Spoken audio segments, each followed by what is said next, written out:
Aux soins intensifs de l'hôpital de Nyon, le calme et le silence. Tous les yeux sont rivés sur les moniteurs des respirateurs artificiels. Le taux d'oxygène ne doit pas descendre.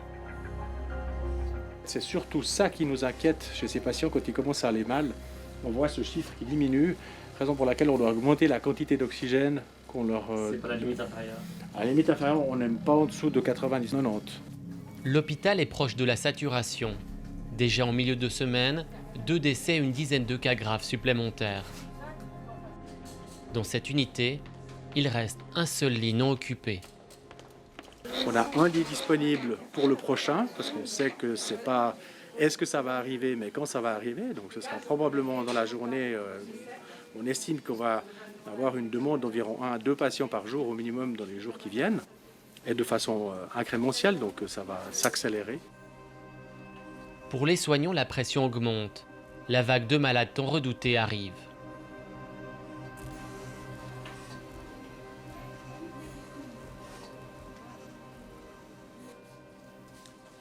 Laurent Christin fait partie de ces médecins rassurants, toujours sereins, jamais dans la précipitation. Avant de le réveiller, parce qu'il va... Ce spécialiste en infectiologie a fait toute sa carrière à Nyon. À aucun moment, il aurait pensé travailler dans de telles conditions. Monsieur, il n'a pas grand-chose. Hein. Ouais. Mais les autres, les patients, il y en a un qui a beaucoup. Ouais. Et clairement, on n'a plus de pousseur pour le dernier box. Ouais, ça embêtant ça. Ouais. Mais autrement, ça va, franchement. Du matériel médical manque, mais la situation reste sous contrôle. Une fois intubée, une personne est en moyenne 7 à 10 jours sous assistance respiratoire. Ici, on se méfie des remèdes miracles. Il y a des traitements dont on parle beaucoup qui sont actuellement à l'étude, en particulier le fameux plaquenil, la chloroquine dont on parle beaucoup, pour laquelle on n'a pas des évidences extrêmement solides d'un éventuel bienfait.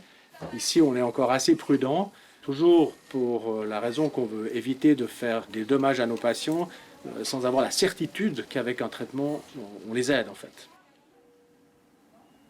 Le nombre de malades augmente et le personnel soignant est touché.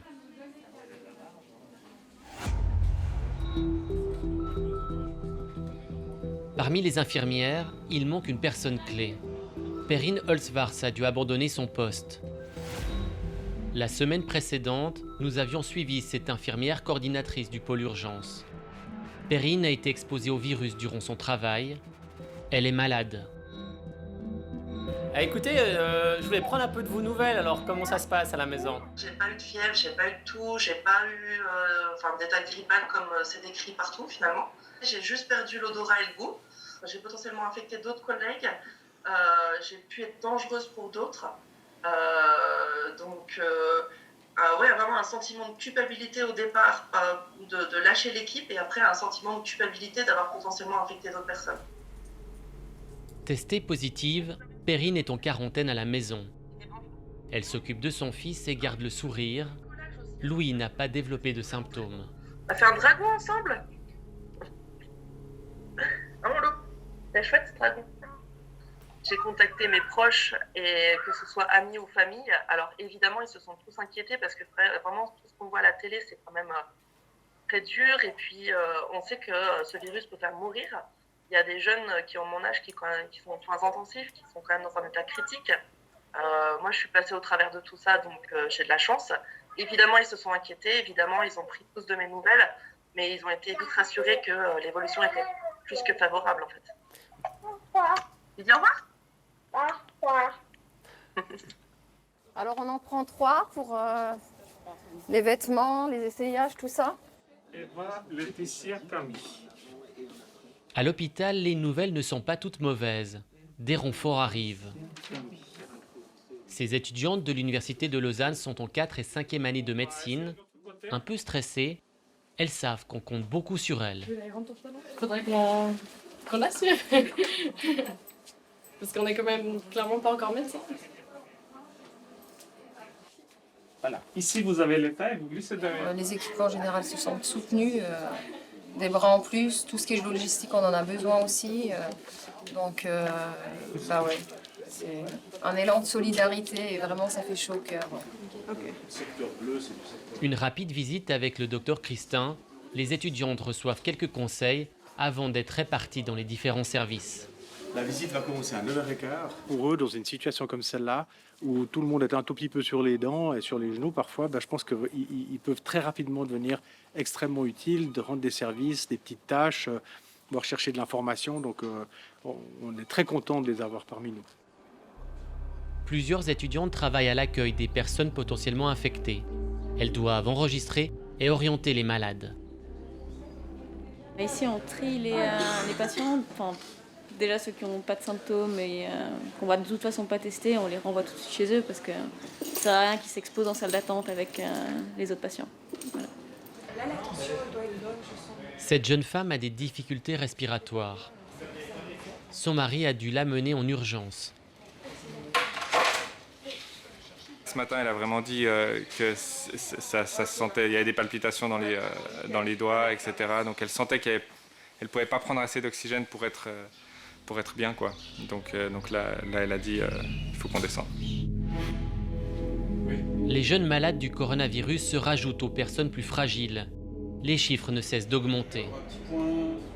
Le directeur est en contact régulier avec le canton pour se coordonner entre hôpitaux. On est au début de cette crise. Personne ne sait combien de temps elle va durer, mais on pense qu'elle pourrait durer 8-9 semaines. Donc c'est un marathon.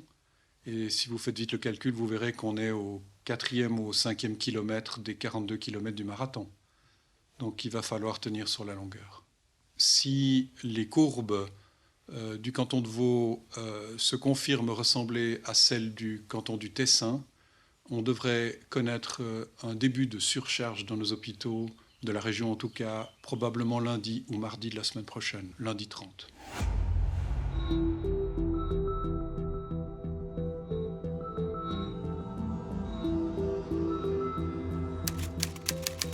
Dans les étages réservés au coronavirus, plus d'une dizaine de patients sont en observation. Ursula a eu très peur. Cette physiothérapeute de 68 ans a été infectée fin février. On vous donne de l'oxygène, on vous donne tous les soins, mais vous êtes mal. Mal, vraiment.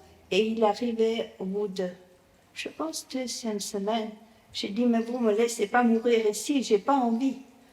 Vraiment, on a cette impression que tout est à votre accord et rien n'avance et rien ne va bien.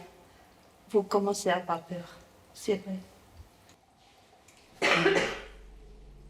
Ursula est une rescapée. Cela fait plus de 15 jours qu'elle est hospitalisée. Si sa santé s'améliore, elle pourra bientôt rentrer chez elle. Libérer des lits, c'est tout l'enjeu pour faire face à la vague de malades. Merci, ça va aller. Vous êtes sûr? À tout à l'heure. À tout à l'heure, merci. Sur l'étage de COF 4 médecine, on a 14 patients. Chaque jour, le directeur des soins Olivier Cochereau fait un point de situation avec ses collègues. Vous n'avez pas de critères? Pour éviter le choix terrible du tri des malades, ils réfléchissent à en transférer certains vers d'autres hôpitaux. La question que je vous pose, c'est est-ce que vous voyez une fenêtre encore, puisqu'on va être tout près du débordement, avant qu'on doive faire des tris dégoûtants? Est-ce que vous voyez prendre un petit risque sur ces options de transfert avant? Il n'y a pas de bonne solution. Le transfert des malades est risqué et les lits se font rares partout en Suisse romande. Alors moi je connais bien la situation où à Chugé, l'étage il est ouvert, méga plein. Aujourd'hui, donc on voit que ça prend une pente ascendante. La grosse difficulté aujourd'hui, c'est de trouver du personnel. Donc l'équipe est en train de chercher du personnel. Ça va être notre gros challenge pour les jours, en tout cas, à venir. Ouais. Malgré la situation, l'hôpital de Nyon résiste. En fin de journée, on retrouve le docteur Christin, encore à son poste. Le médecin se sent désarmé face au virus. Il n'y a toujours pas de médicaments.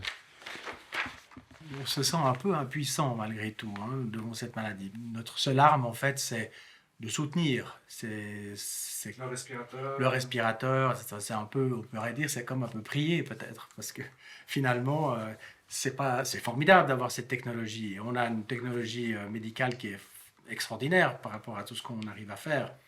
Mais c'est vrai qu'on n'a pas, comme lorsqu'il s'agit d'une bactérie, l'antibiotique qu'on sait capable de tuer cette bactérie, donc de faire pencher la balance de façon vraiment définitive en faveur de la vie. Faire pencher la balance vers la vie, c'est le combat de ses soignants. Pour le docteur, il est temps de rentrer. La journée a été longue et cette nuit, il est de garde.